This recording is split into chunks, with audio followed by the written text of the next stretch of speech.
Tantor Audio presents Wicca for Beginners, Fundamentals of Philosophy and Practice by Thea Sabin, narrated by Karyn O'Brien. Publisher's note: this audiobook is packaged with bonus material, which has been included on the first audio and MP3 CD. If you downloaded this audiobook in a digital format, please visit our website at www.tantor.com and type Wicca for Beginners into the search box. Follow the link to the book's page, then click on PDF Extra 1. When prompted, enter the access code GODDESS to access the bonus material. 1. What's Wicca? Recently, my husband and I went to a coffee house to meet a man who was interested in becoming a student in our Wiccan study group. Like many Wiccans who lead teaching groups, we always arrange for our first meeting with a seeker, someone searching for his or her spiritual path, to be in a public place, for everyone's safety and comfort. Over tea, we ask the seeker why he wanted Wiccan training. We ask everyone who talks to us about training this question. If they tell us they are looking for a nature-based religion, a path of self-empowerment, a way to commune with deity, or something along those lines, we continue the conversation. If they tell us they want to hex their ex-lovers, brew cauldrons full of toxic stuff, make others fall in love with them, worship the devil, or fly on broomsticks, we tell them they're out of luck and politely suggest that they seek out a therapist. When we asked the question of this seeker, he told us about how he had searched for information about Wicca in books and on the internet, attended public Wiccan rituals, and visited metaphysical bookstores, but there was so much information available on the topic that he wasn't sure what was Wicca and what was not. He was also at a loss about how to separate the spiritual stuff from the rest. As he put it, "I know there's got to be a religion in there somewhere." He decided to find a teacher to help him sort it all out. It was easy to understand why he was confused. During the last several years, Wicca and magic have stormed the American pop culture scene. We've been watching Bewitched for quite a while, but Sabrina the Teenage Witch, the Harry Potter films, The Lord of the Rings, Charmed, and Buffy the Vampire Slayer have spurred a new wave of seekers, despite the fact that most of these shows and films have precious little to do with real Wicca. It's gotten to the point where someone has coined the term Generation Hex for all of the teenagers and 20-somethings who have been turned on to Wicca by the current magical media blitz. There are more Wicca books on the market than ever, and more than 6,000 Wicca-related websites on the internet. There are Wiccan radio shows, Wiccan umbrella organizations, and state-certified Wiccan churches. And there's even Secret Spells Barbie, complete with glittery costume, cauldron, and magic powder. Okay, technically she's not Wiccan, but she definitely contributes to the confusion. With all of this sudden popularity, you'd think that Wicca and magic had finally made it into the mainstream. For better or worse, this isn't true. The Wicca media glut has only given people more false, confusing, and contradictory ideas about what Wicca is, although it's probable that more people are familiar with the word Wicca than ever before. There is no cohesive, accurate image of Wiccans in pop culture. Thanks to films and primetime television, Wiccans may have graduated from the green-faced hag with the pointy hat to sexy women with navel rings in scanty clothes who help others with their powers. But this is not a more accurate portrayal. There are plenty of male Wiccans, for one thing, and it's not an improvement. Even Wiccans get confused about what Wicca is sometimes. In the Wiccan community, there is a lot of discussion, arguing, about what makes a Wiccan. I'm not going to jump into that fray here. Instead, I want this book to give you a broad-based understanding of Wicca so you can decide what the truth is for yourself. For the purpose of this book, here are some definitions. A Wiccan is a person who is following the Wiccan religion or spiritual path and has either undergone a Wiccan initiation or has formally and ritually declared him or herself Wiccan. Some Wiccans use the word Wiccan and witch interchangeably, but there are witches who do not consider themselves Wiccans. Wiccans are a subgroup of witches. Wiccans and witches are both subgroups of a larger religion. Most Wiccans and witches consider themselves pagan, but not all pagans are Wiccans or witches. Christians sometimes call anyone who is not a Christian, Muslim, or Jew a pagan, but we're not going with that definition. In this book, when I use the term witchcraft, I'm referring to what Wiccans and witches do, religious ritual and spell work. I use the term Wicca to refer to the religion itself. So, just what is Wicca? There are a lot of answers to that question. Here are a few of the more widely accepted ones. Wicca is a new-old religion. Wicca is a new religion that combines surviving folk traditions and more modern elements. It is loosely based on Western European pagan rites and rituals that have been performed for centuries, before, during, and after the time of Jesus, such as reverence of nature, observance of the cycle of the seasons, celebration of the harvest, and doing magic. Some of the structure of these old rites still survives in Wicca, but most of the religion's structure and many of its practices are more modern. Some of the framework of the religion is culled from medieval grimoires, books of magic, occult organizations such as the Golden Dawn, and techniques that today's Wiccans make up on the fly because they suit their purposes or the situation. Wicca is a living, evolving religion. Wicca isn't the same thing as the kind of witchcraft you read about in most of the history books, but the histories of the two are intertwined. Witchcraft, in some form or another, has probably been around as long as people have been. Certainly it's mentioned in classical literature, like in the stories of Medea and Circe, and of course in documents of the early Christian church. One of the earliest and most famous church documents about witchcraft is the Canon Episcopi, which had a profound and long-lasting impact on the philosophy of Christians toward witchcraft and paganism. It was incorporated into canon law in the 12th century, but it is believed to be much older. One possible year of origin is AD 906. The canon said, essentially, that witchcraft was an illusion that originated in dreams, and to believe in it was heresy, or against the teachings of the Church.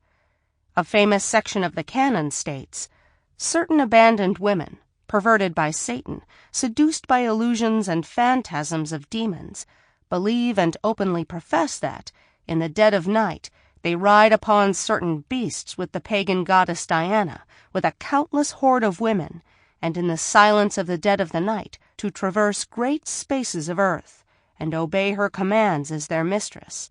But it were well if they alone perished in their infidelity, and did not draw so many others along with them into the pit of their faithlessness.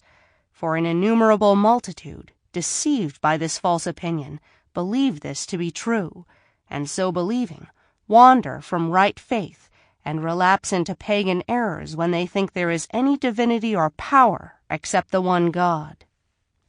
The idea that believing in witchcraft and paganism was heresy persisted until the reign of Pope Innocent VIII, who issued Summis Desiderantes Affectibus, a papal bull reversing the canon, and stating that witchcraft did exist, and that to perform it was heresy.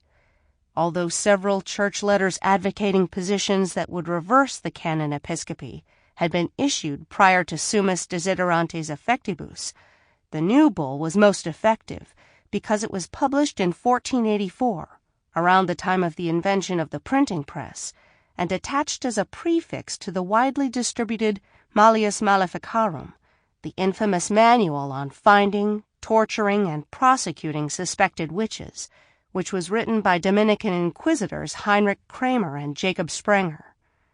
This bull cleared the way for the Inquisition, the European witch hunts, and the deaths of thousands of people accused of the heresy of witchcraft. And along with the Malleus, it helped to solidify, codify, and spread several of the ideas that came to be associated closely with medieval witchcraft. These included the notion that witches signed a pact with the devil, often solemnized by kissing his behind, something no self-respecting Wiccan would do.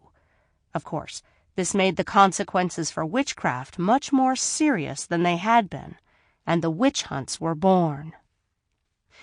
Pre-Christian rites were considered superstition at best, and witchcraft or devil worship at worst. So, since witchcraft was now formally considered a heresy by the Church, people who were accused of performing pagan rites were prosecuted.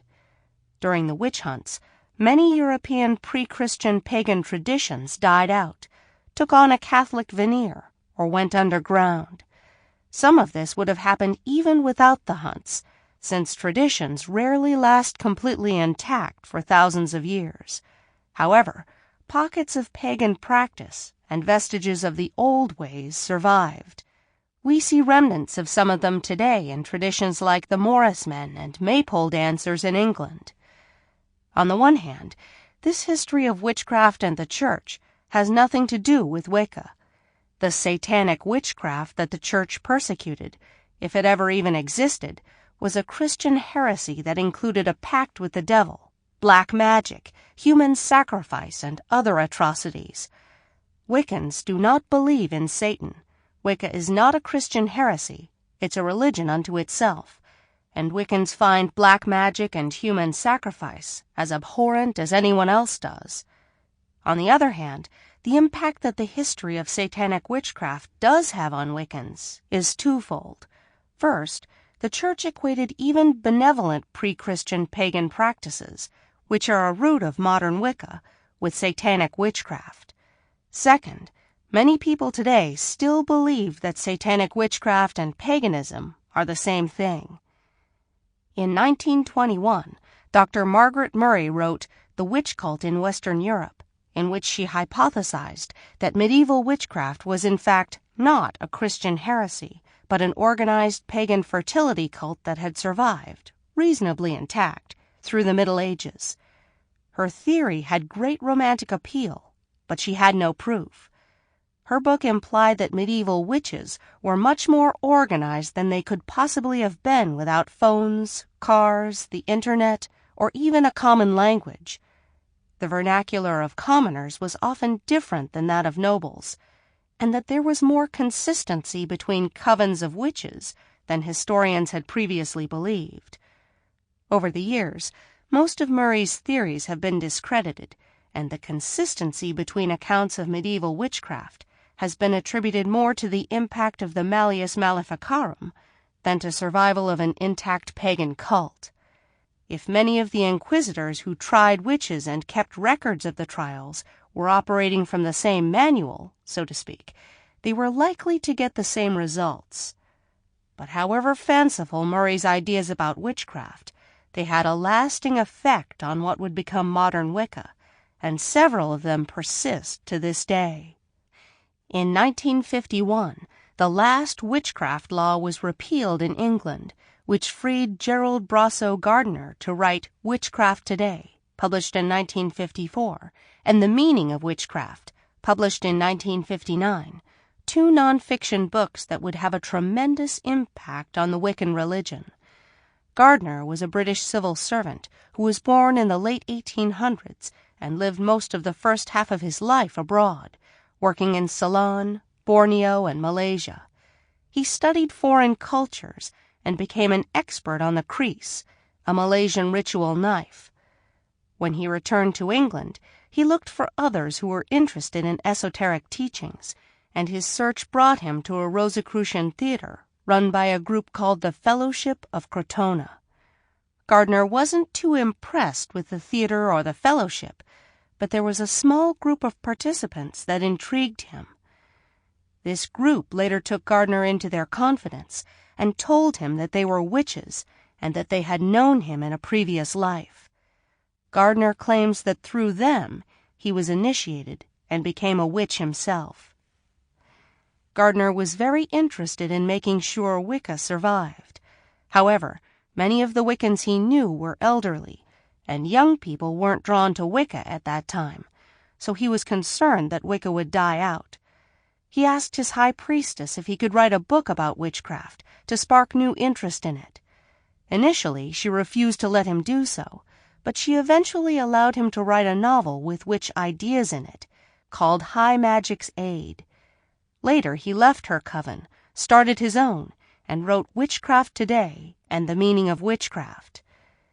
It's important to point out here that there was and is another type of modern witch, often referred to as famtrad, which is short for family tradition. Family traditions are those that have been passed down, either intact or in fragmentary form, through generations, and some of them claim to have roots that reach back to the medieval witch hunts or before. Most of them do not claim that witchcraft was an organized pagan cult, as Margaret Murray did. Rather, that it consists largely of family folk magic and traditions. Most famtrad witches do not call themselves Wiccan, and their practice is often very different from what we would consider American Wicca. In fact, when Gerald Gardner's tradition appeared on the scene, it was famtrad witches who disparagingly called it the Gardnerian tradition. They considered Gardner's Wicca inferior since it didn't have a long history, or a verifiable history for that matter, and because Gardner, in his zeal to preserve Wicca, was a bit of a publicity hound. The name stuck, however, and eventually lost its negative connotations. There are still lots of Gardnerian Wiccans today, and much of today's Wicca is descended from or inspired by Gardner's work, including the word Wicca itself, which he didn't invent, but popularized. Gardner believed at least some of Margaret Murray's theory about witchcraft being a surviving pagan religion. Murray even wrote the introduction to Witchcraft Today. He claimed that rituals and spells his teachers had given him were fragmentary, that pieces had been lost over time, and that he took the pieces and put them back together, borrowing things from other occult sources to fill the gaps. These reconstructed rituals are still in use by Gardnerian Wiccans today. Whether he himself was initiated into an existing tradition or not, the rituals he passed on, although possibly containing old witch material, were not themselves an intact tradition from before the witch hunts. This didn't stop him from occasionally letting the press believe that they were, hence the famtrad witches' distrust of him. Wherever it truly came from, Gardner's Wicca became the root, source, or inspiration for most of the Wiccan traditions we have today. In the 1960s and 1970s, Gardnerian Wicca, Alexandrian Wicca, a tradition that is very similar to Gardnerian Wicca, and other Wiccan and witchcraft traditions, jumped the pond from the United Kingdom to the United States. Here they found fertile ground. The traditions took root and grew, and several new traditions sprouted up that were either direct offshoots of the British trads and famtrads, or inspired by them. The feminist movement of the 1960s and 1970s left its mark on Wicca, too. During this time, when American women were discovering and testing their power, women, and some men too, embraced Wicca because of its worship of the goddess and the divine feminine, something that they yearned for but didn't find elsewhere. Whereas the Wicca of Gardner's time honored both the god and the goddess relatively equally, during this period the goddess became more prominent in the practice of many Wiccans, and some Wiccans dropped worship of the god altogether. Other women began Dianic Wiccan groups, which were named after the goddess Diana, and consisted only, or mostly in some cases, of women. Fed in part by the feminist movement and in part by good old ingenuity, eclectic Wicca began to be popular in the U.S. in the 1970s and 1980s, and it's probably the largest subgroup of Wiccans today. Eclectic Wiccans create their own rituals and practices by pulling together materials from many sources. An eclectic friend of mine affectionately calls it shopping cart Wicca, because she equates it with rolling a cart down the aisle in the grocery store and picking from the shelves only the things she wants, likes, or can use.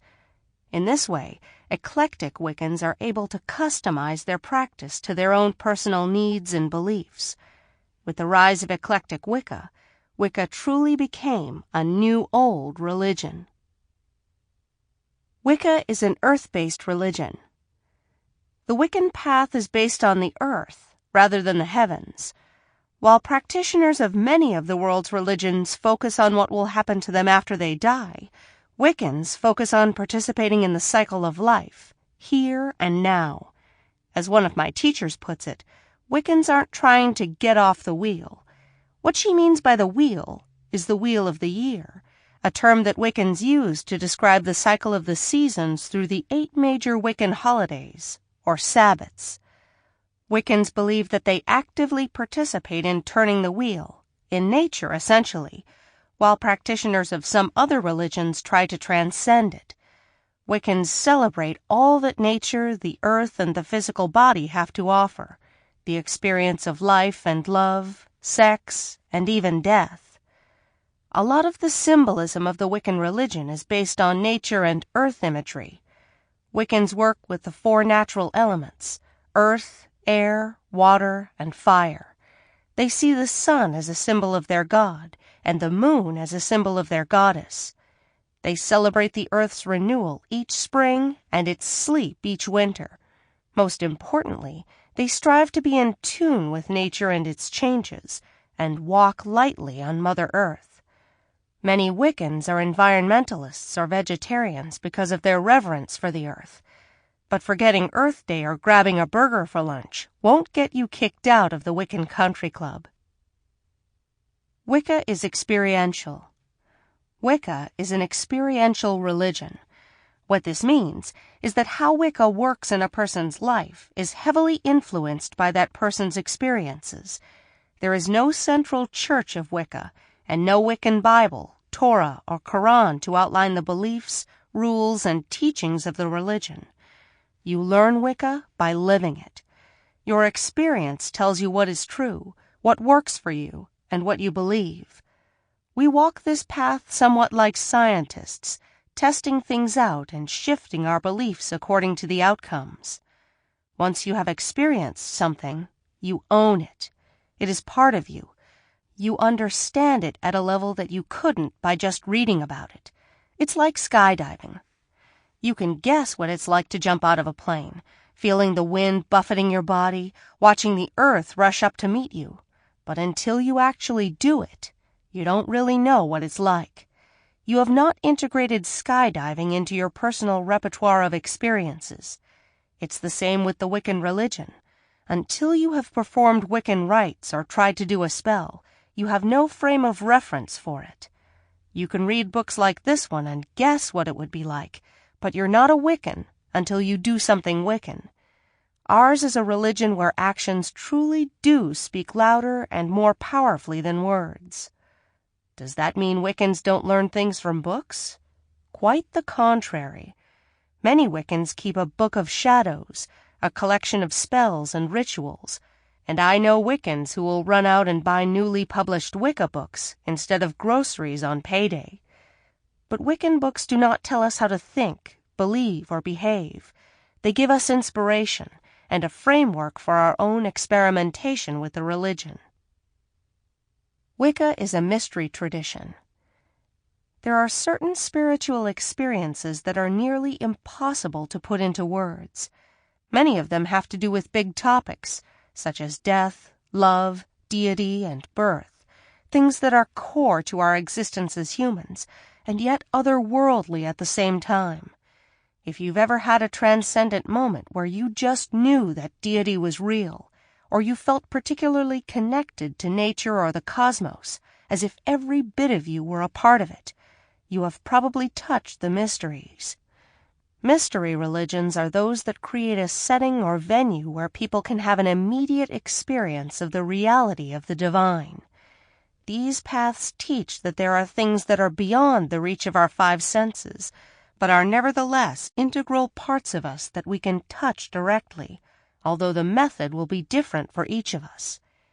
Each religion has its own mysteries, or revelations.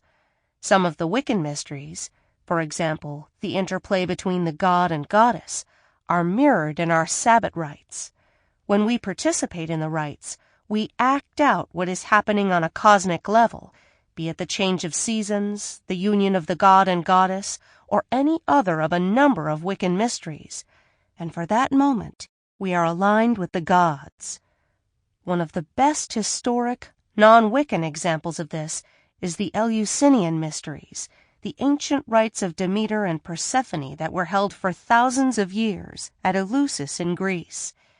At a certain time of year, many Greeks made the pilgrimage to Eleusis, purified themselves in the sea, and participated in the rites, which included secret revelations and teachings and built-in triggers for mystical experiences. Once they had seen and experienced the mysteries of the rites, they were not allowed to reveal them to others. There were many reasons for this. No two people experienced the rites the same way. Telling someone what the rites were beforehand would color and possibly ruin their experience of them, and the secrecy kept the rites sacred and protected, apart from daily life and intact for coming generations. Punishment for revealing the mysteries was severe, and the threat of it appears to have worked, because to this day no one really knows the exact content of the rituals. The secret died with the participants. Some Wiccan mysteries unfold during meditations or dream work. Still others come during an aha moment, when a Wiccan has been walking the path for a while, and suddenly important teachings click into place. As I said, the experience is different for everyone. But Wicca, with its focus on natural cycles and emphasis on meditation and psychic abilities, provides many opportunities to touch the mysteries of the divine and the cosmos. Wicca is European shamanism. One of the best ways I've heard Wicca described is that it is European shamanism. In America, we are used to hearing stories about Native American shamans who do magic and healing for their tribes. But people of European descent have a shamanistic tradition too, witchcraft. Historian Mircea Eliade, in his classic 1964 book, Shamanism, Archaic Techniques of Ecstasy, defines the word shaman as a person who enters an altered state of consciousness in order to take a spiritual journey, to retrieve information, heal, work magic, tell the future, or commune with the dead. A shaman is more than a medicine man or a magician, although he or she is often both of these things.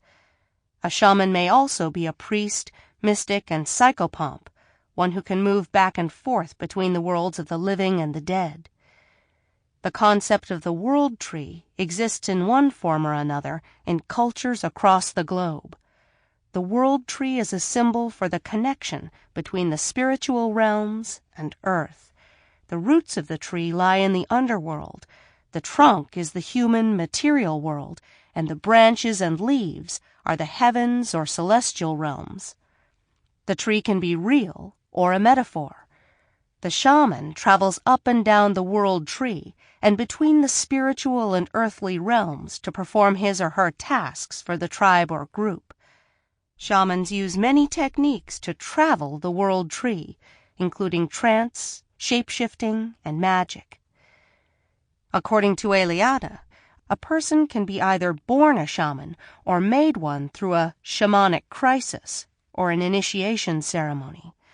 Children born with special features, like a caul or birthmark, certain disabilities or unusual abilities, were considered potential shamans in many cultures.